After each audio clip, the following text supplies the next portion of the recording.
Hi, this is the Culty Geek. I'm Spike Robinson, and this is my co-host Monia. And we're starting off today with Harry Potter and the Philosopher's Stone. Now, what did you say about Hogwarts? Title card, Hogwarts is... a death trap. Dun, dun, dun! It really is. It is, though. There is so much about the school that to me, I'm just like, what is happening? Why do they go to detention in a forest that they're going to die from? Like, what? Yes! And why are they storing this Philosopher's Stone there? Like, this And is also, insane to me.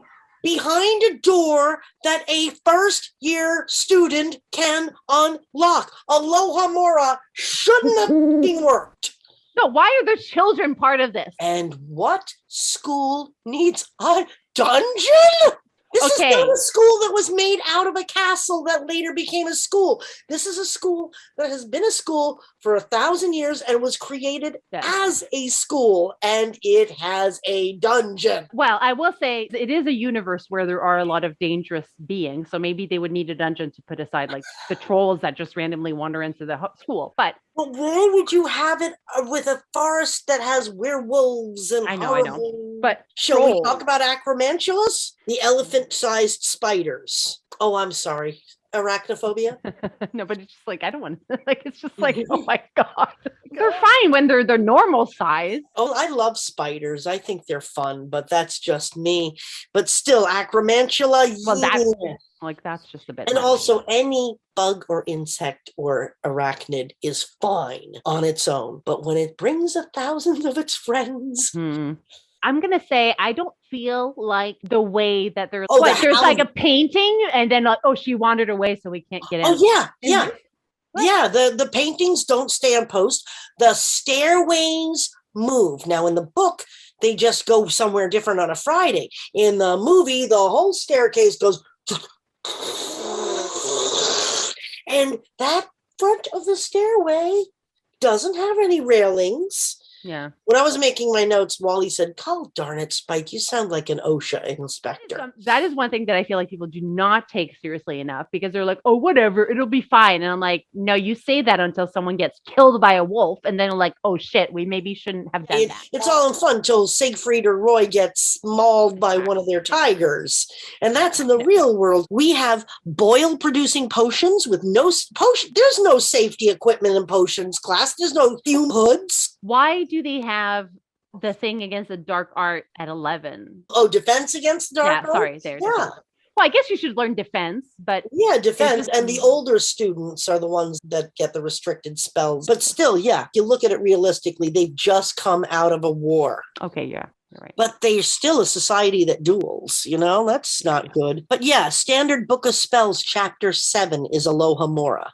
And that dog is locked up behind a door with only Alohomora, keeping it from the student population. The third floor corridor on the right-hand side is out of bounds to everyone who does not wish to die a painful death. I mean, this is also... That's my Dumbledore. A magic place. So why don't they just have, isn't there some sort of thing with like a magic ball or like a ball of like smoke? They could have that, but with like, you see where they're going. Well, why do they need to make it so that it's guarded by stuff that people could possibly get through? Why can't they put in the headmaster's office or Dumbledore carry it on him at all times, or have it so that only Dumbledore can get in? Swallow it. Yeah, or put it in a bag of holding and put it in his little belt or something, or in his office in a safe that only he has access to by being Dumbledore. He has big hair. He could hide it in his hair. In his hat. Hair is small. It's just Yeah, vanishing steps that vanish so that in a later book, Neville falls down and it's amazing he doesn't break his legs. The thing is, how does no one break their legs or die in this place? Magic.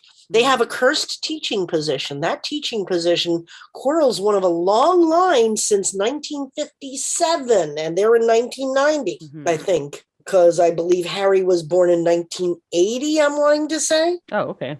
Yeah. So it's 1991 in book 1. That's right. It's 1991 in book 1. You know what? I bet it's when she actually started writing them, probably. Probably, or when they were published or something. But since 1957, they have not been able to keep a staff member in the position of Defense Against the Dark Arts for more than 1 year. Yeah. That's 57 to 91, and it doesn't get better till 97. 40 people. Yeah. 40 years. Where's HR on this? Why are they not investigating? Excuse me. How many broken bones in first year flying lessons? My God.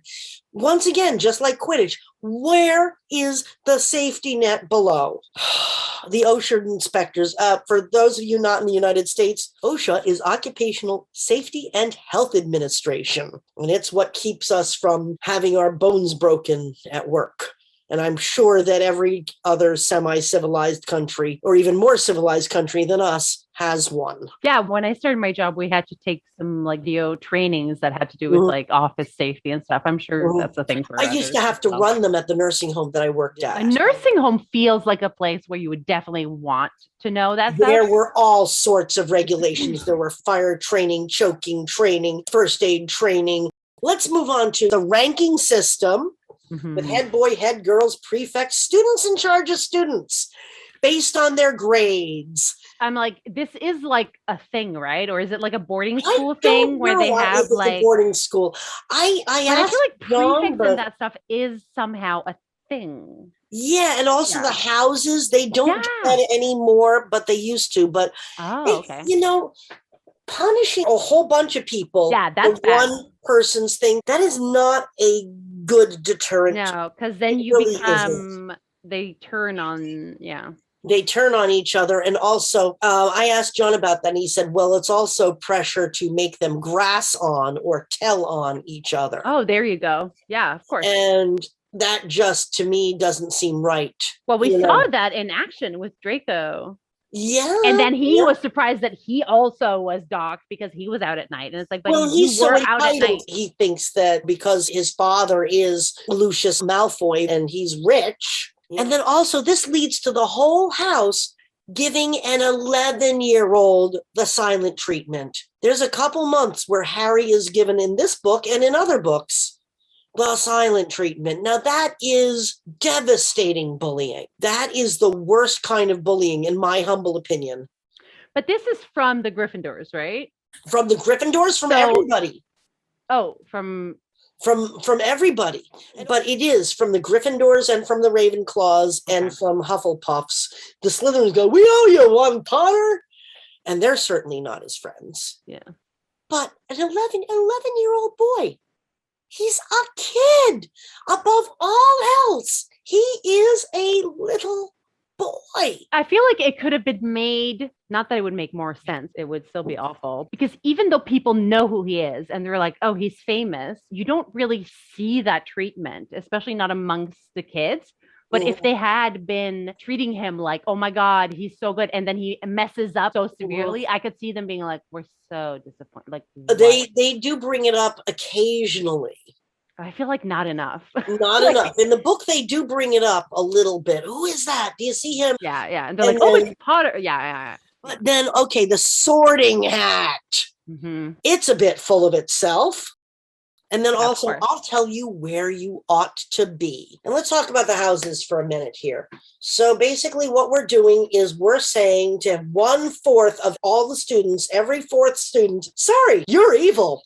Yeah, I mean, from my understanding, the Potter fandom is very much like, no, Slytherins are not evil. Yeah. Don't stop pushing that. But I'm also like, no, they're evil.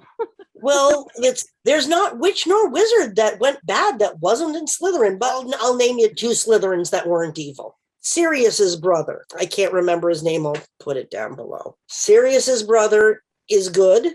He was in Slytherin. And Professor Slugworth. Oh, okay. He's good. He's a good Joe. He's an absolute prat who's totally classist, speciesist, magicist, whatever. But he's essentially, when it comes time to choose sides, once again, oh, good, choose sides. Because it's always ultimate good and ultimate evil. It's not ever two equally just people coming at loggerheads because they have societal or social or cultural differences.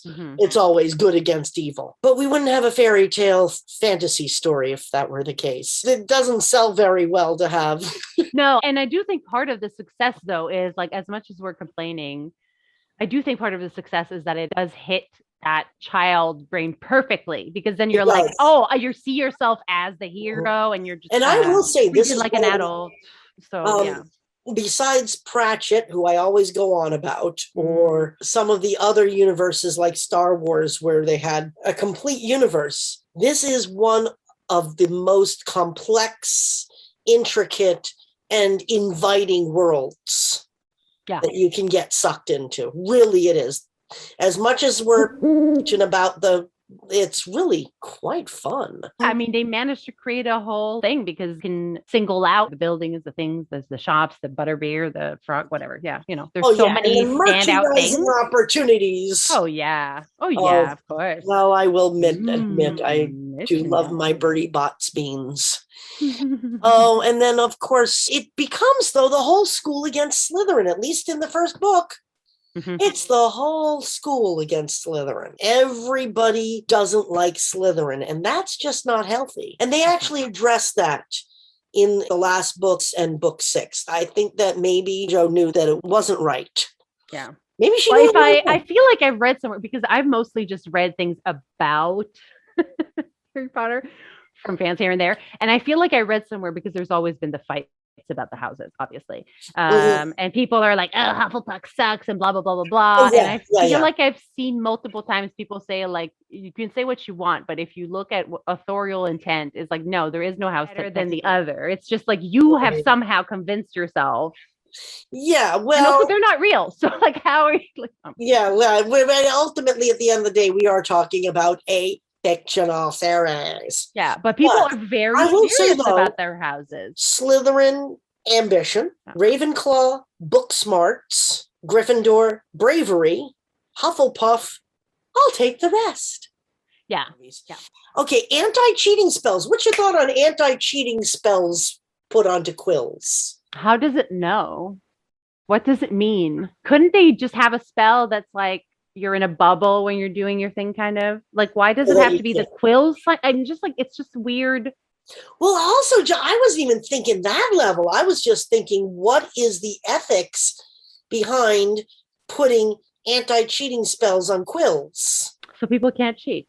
Well, yeah, but it feels a little over-controlling. I don't approve of cheating, so I think... I don't either. I don't either, but then again, I guess it just, I think to me, the quill is not really the ideal way.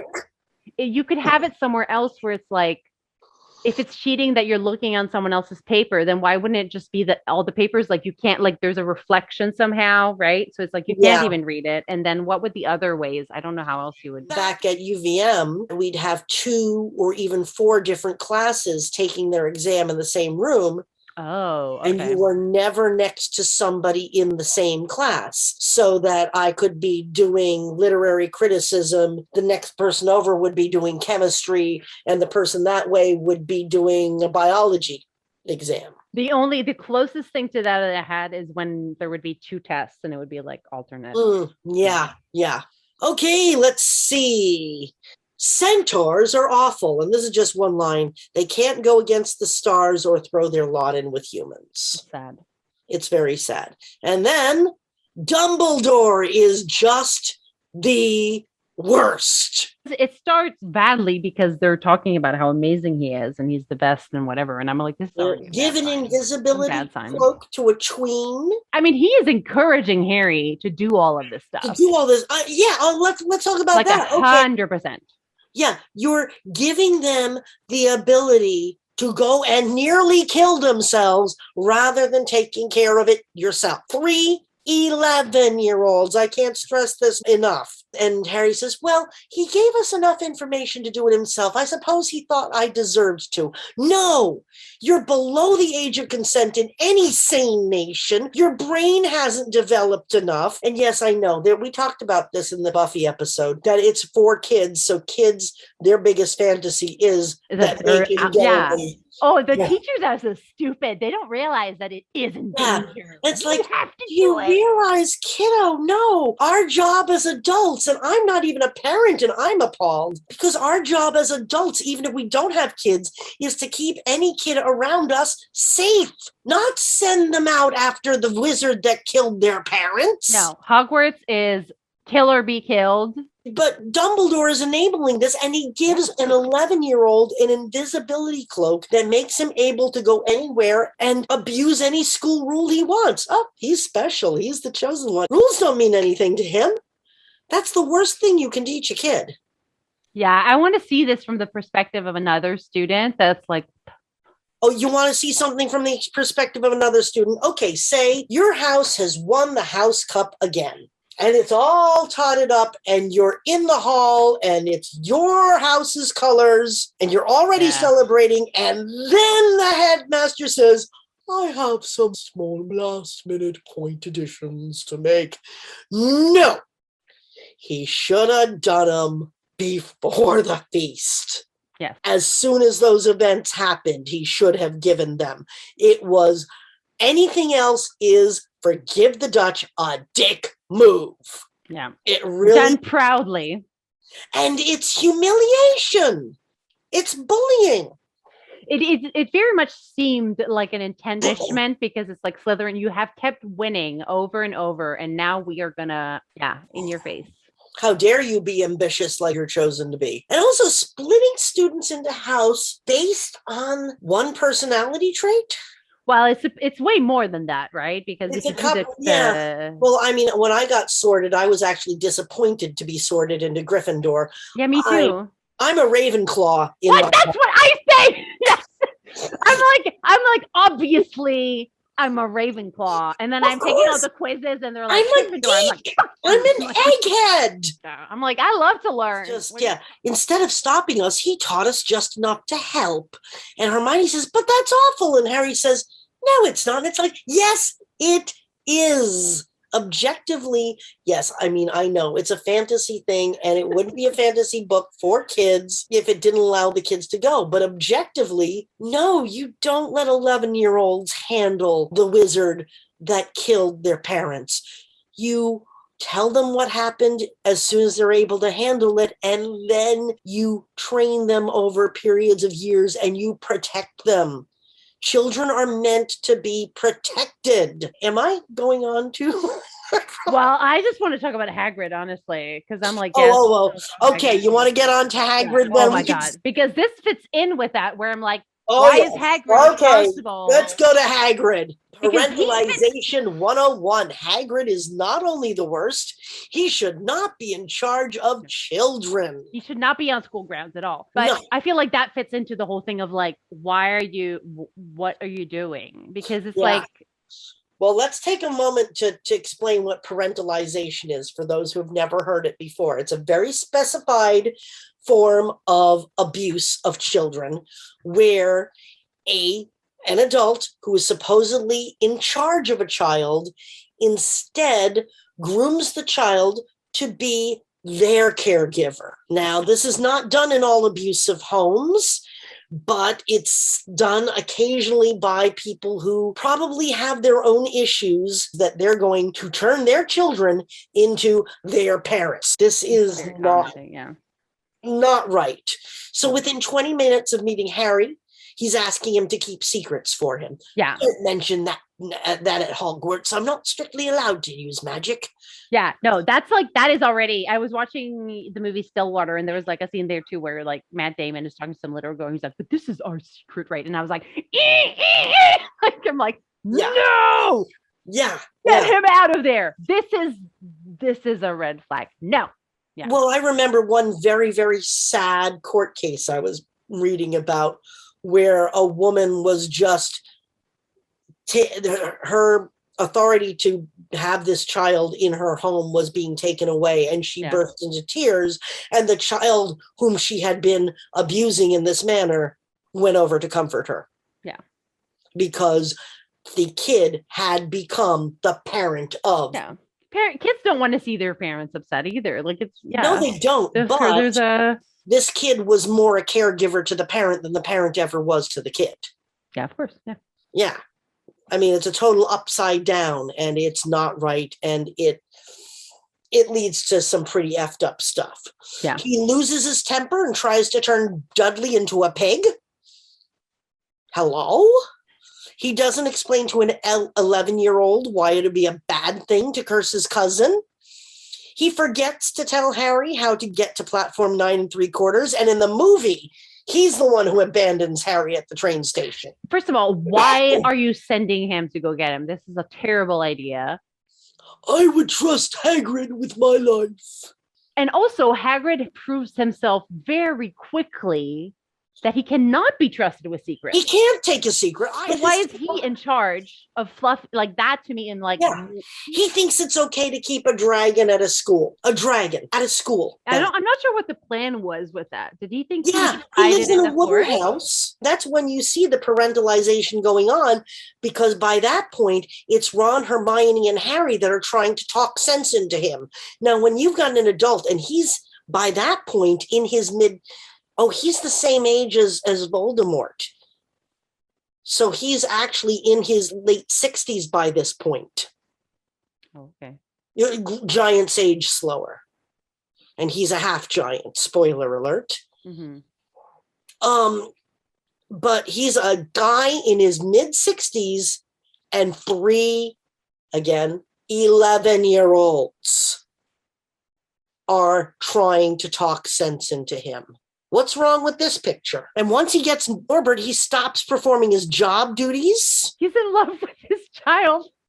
Oh, look, he knows his mummy. He tells off Ron when Norbert bites Ron, and Ron in the book gets a serious hand infection from a dragon bite. Yet Ron does not seek correct medical help because he's afraid of getting Hagrid in trouble. Yeah, Hagrid's going to get fired if he does that. He should have! I know, but this is how it works, right? You're like, oh no, we can't. If they find out about, well, you know what? His regular pet Fang, his dog, he allows Norbert to bite Fang's tail. He endangers his long-term companion for a new fascination. He gets weepy about Norbert being removed in front of students. Okay, his behavior in the Forbidden Forest when they're going in for their detention. You've got a party of 11-year-olds. I'm taking one. You two go over there. And he splits up the party. Yeah, that was... Sending two 11-year-olds. You know what would make more sense? If Hagrid was in cahoots with Voldemort and is putting them in danger, just like, oh, what? Yeah, Hagrid is irresponsible. Oh, and at the end, he comes in after Harry's laying the, it was all my fault, and collapses crying on him. This is not a functional adult. He is not acting like a functional adult. Dumbledore is enabling it, obviously. Yes. I mean, yeah, Dumbledore did not sack Hagrid. He keeps giving him responsibilities, like go and get this stone, and this.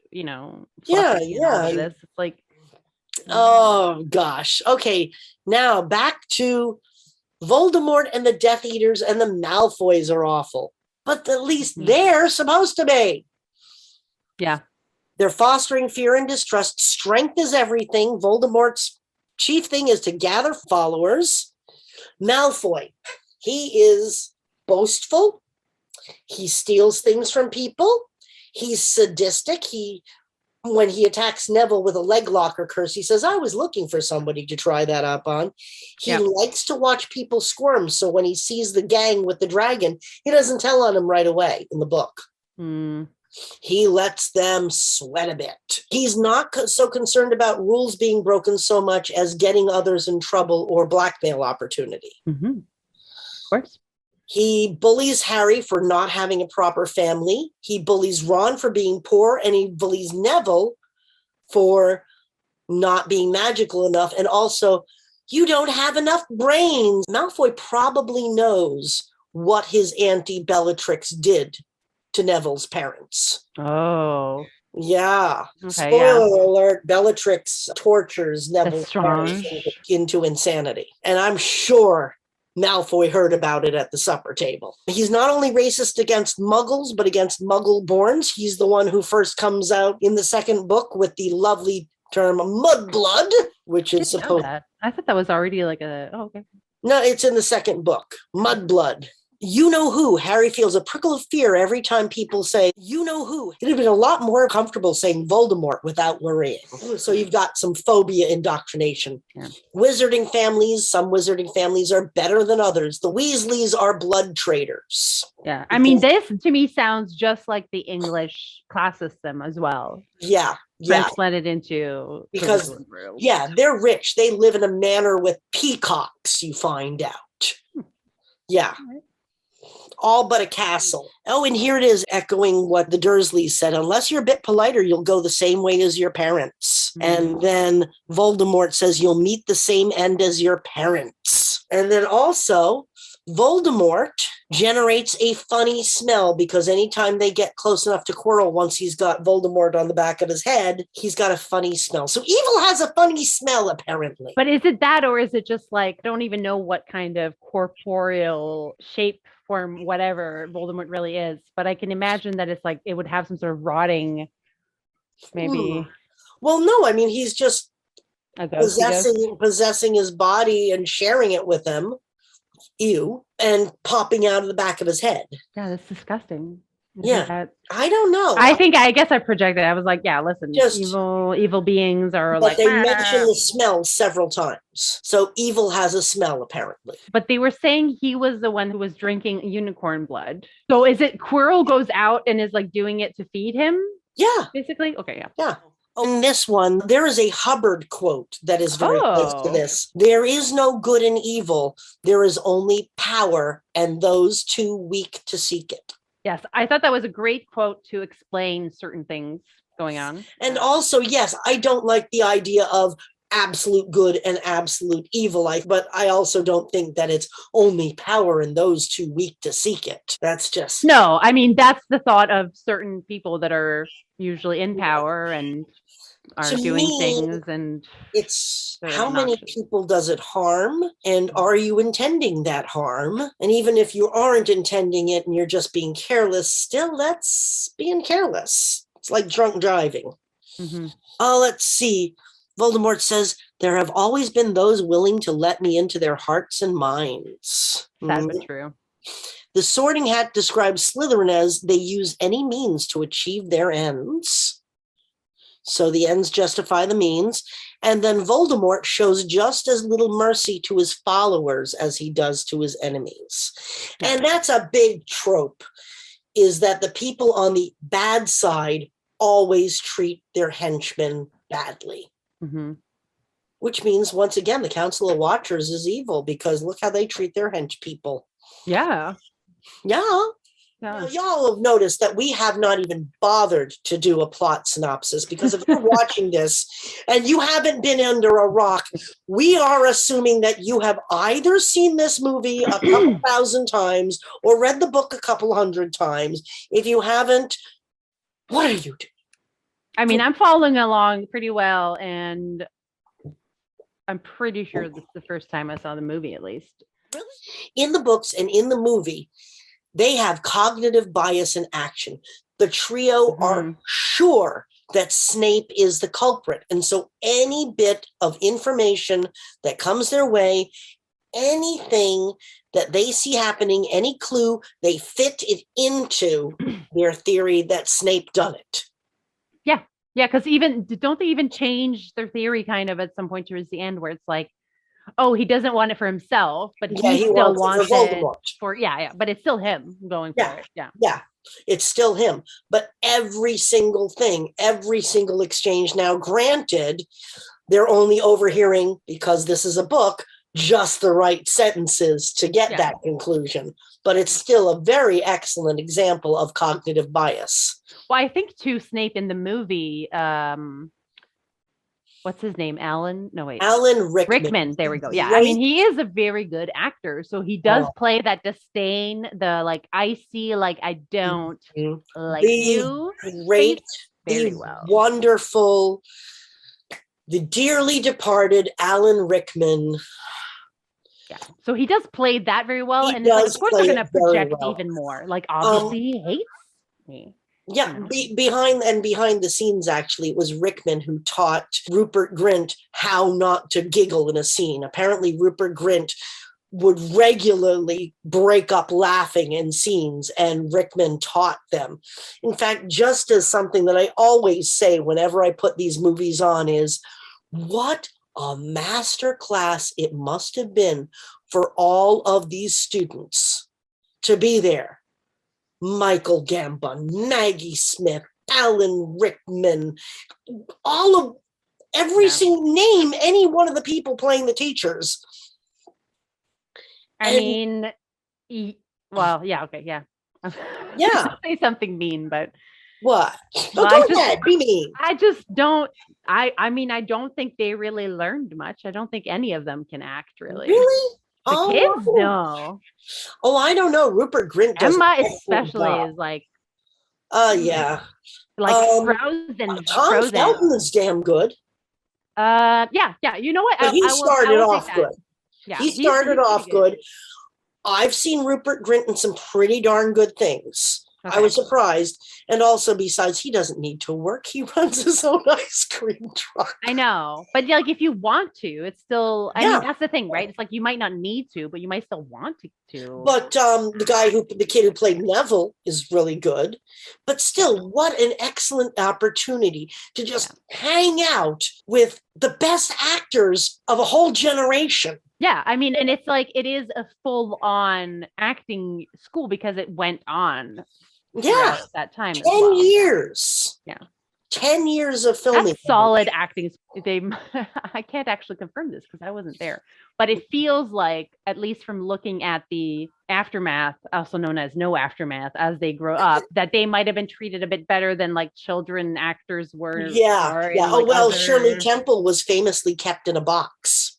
I do have some additional thoughts and questions here. Mm-hmm. For one thing, during a Quidditch match, they make up a banner that says Potter for President. These are British school kids. Why Potter for President? Yeah. Or should it have been Prefect, Potter for Prefect? Or Potter for PM? Or Potter... Is there a magical PM, though? There is a Minister of Magic. Oh, well, there. Okay, yeah. Okay, unicorn blood. Yeah. Yes, if you drink it, that means you must have killed this creature. Well, what if you drink unicorn blood, but you haven't killed the unicorn? Like, say, the unicorn willingly gives you a pint. Yeah, but that requires so much communication and establishing relationships, and it's like there's. Or even if, say, the unicorn, it gets a little bit of a cut, but it's still okay. I mean, I can bleed without dying. Most large animals can don't bleed go a little bit without dying. Don't bring reality into this, Spike. No. Yeah, I was gonna say, do not start.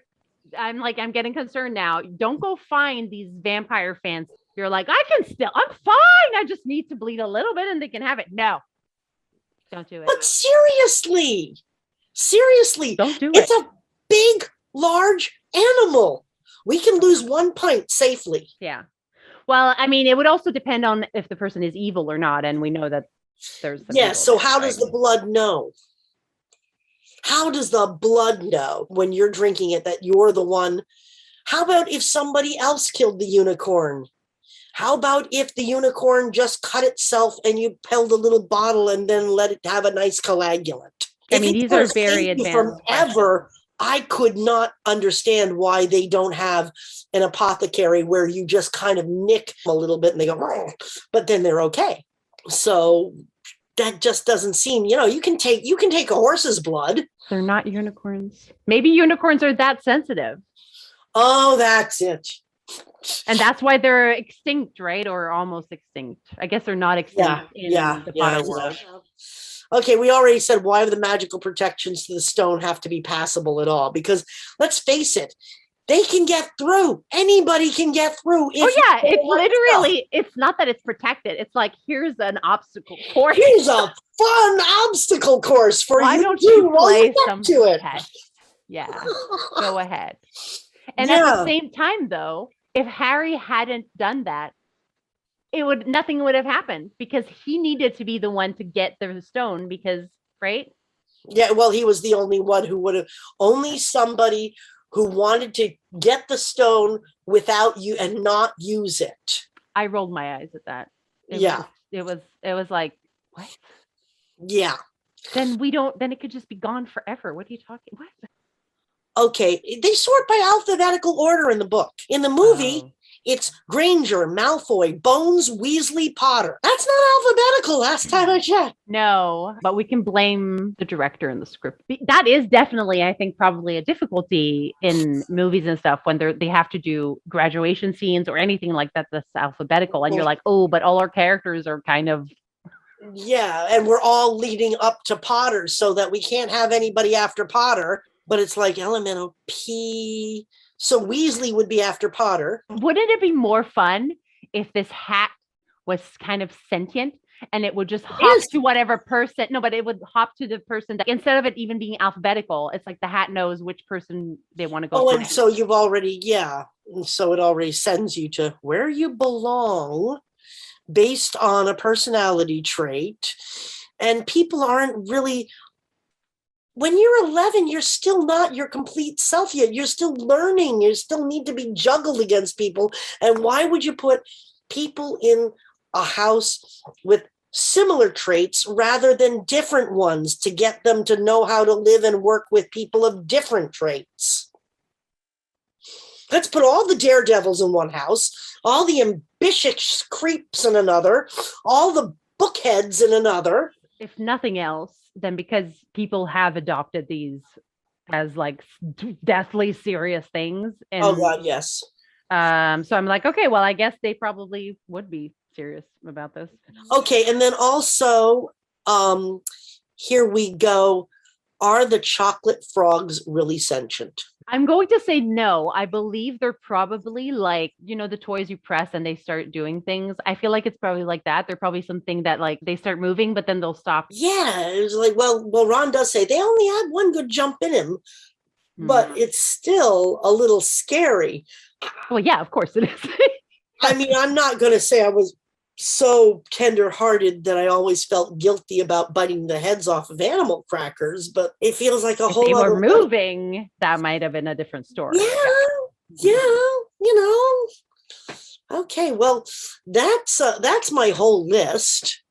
That's a long list, and yes, I feel like we really went in deep. It's thorough. It's great. Well, I like being thorough. I'm a geek. Yeah, but it's also because you are so familiar with this world. Oh yeah, of course you have. Yeah. Well, it's just always been very, very fun. I like a nice light fantasy world. So, any final thoughts here? I will say that I do think Daniel Radcliffe is quite perfectly cast, with at least at that age, with like that hair and the glasses. I'm like, you basically do look like the book cover. Yep. And even though his eyes were the wrong color, and also we know that they couldn't do contacts because his eyes reacted badly to them. And he still got the part. They're like, we got to work around all these things. Well, I mean, they just basically made the actress who played Lily had the same eyes, but then in the childhood flashbacks in movie 8, she's brown-eyed. And it's like, no. Yeah, I feel like eye color has been something that has been done wrongly. But no, he does have, and he does, even when he was a little kid, he has the intensity. He had that kind of look. Yeah. He was already very good. For what it's worth, he was in David Copperfield, the BBC production, and he had already met some of the other actors and actresses through that. Wow. Yeah. He was playing baby David Copperfield in one before that. So he has stage parents. Okay. And then for people like when we get into movie 5, Luna Lovegood, the actress who plays Luna Lovegood, just wrote to Joe Rowling and said, I'm Luna. I have heard stories where it's like actors do like things like that.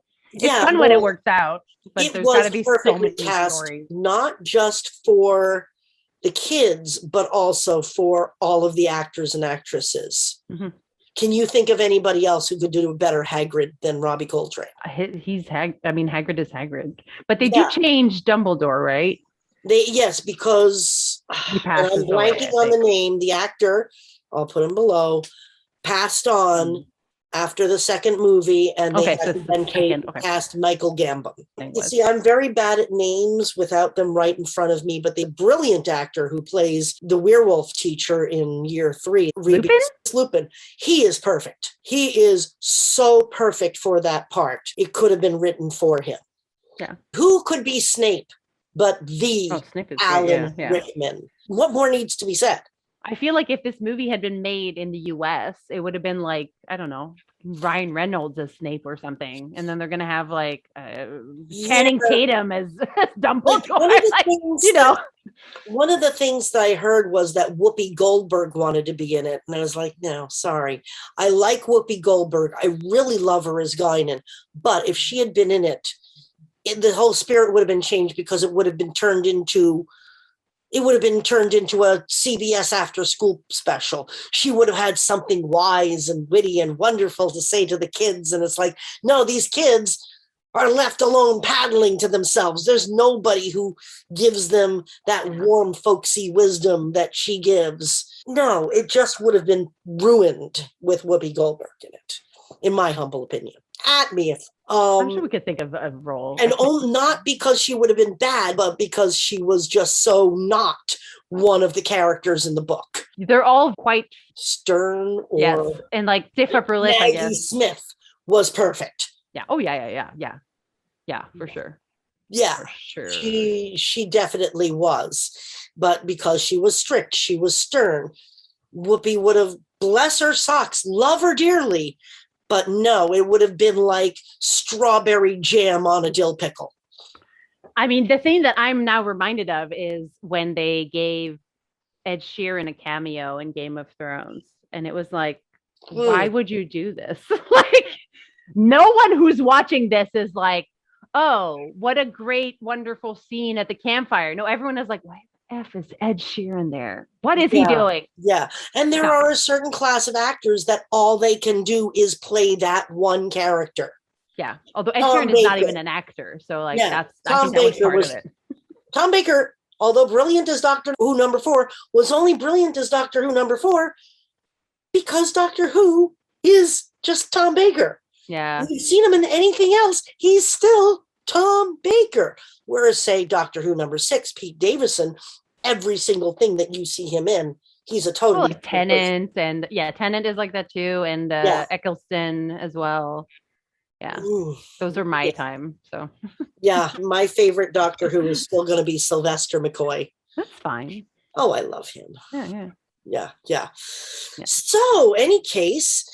This has been the Culty Geek. We've been looking at Harry Potter and the Philosopher's Stone, both the book and the movie. Mm-hmm. Like, share, subscribe.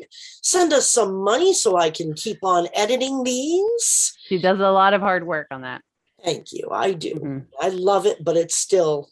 And let us know what else you'd love to see us cover. We're not just going to do these, and we've done a lot of Star Trek. Check it out, and check out all the other videos on this channel. It's not just a channel, it's a whole encyclopedia of subjects. So check out our playlists, and thank you very much for watching, and we'll be back soon. Have a great day. Hi, John here. Thanks for watching. We'd appreciate it very much if you would click like, as well as subscribe, and click the bell for notifications. Every dollar helps, and we welcome new patrons on Patreon, or you can make a one-off payment with any currency through PayPal. Thanks so much.